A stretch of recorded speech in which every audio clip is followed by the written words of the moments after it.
তো দেখো বন্ধুরা, আজকে হচ্ছে শনিবার। তো শনিবারে ভেবেছিলাম রবিবারে যাব এই মুদির বাজার করতে, মানে বা মাসকাবারি বাজার করতে। তো বর এসে বললো তো চলো ডিমার্ট যাই, ডিমার্টে গিয়ে জিনিস নিয়ে আসি। তো ডিমার্টে গেছিলাম, আজকে অনেক কিছু জিনিস নিয়ে এসেছি। তো আজকে বেশ অনেক টাকার বরের পকেটটা খরচা বাড়িয়েছে।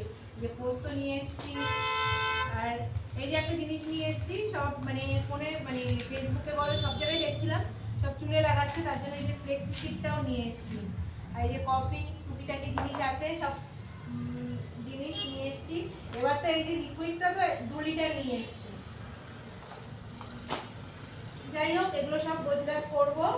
তো এই যে বক্সের মধ্যে সব রেখে দিই, বক্সের মধ্যে সব রেখে দেবো। বিস্কুট নিয়ে আসিনি, বিস্কুট খাওয়া হয়ে যাচ্ছে বেশি, ওই জন্য বিস্কুট নিয়ে আসিনি। যেগুলো আছে সেগুলো নিয়ে নিয়ে, যেগুলো নেই সেগুলো নিয়ে এসেছি। কিন্তু ওই হলুদ টলুদগুলো বাই ওয়ান গেট ওয়ান দিচ্ছিলো, সেইগুলো নিয়ে আসা হয়েছে। তো যাই হোক, তো চলো এই যে সব গোছগাছ করে নিই, আর তোমরা ভিডিওটা লাইক করে দিও।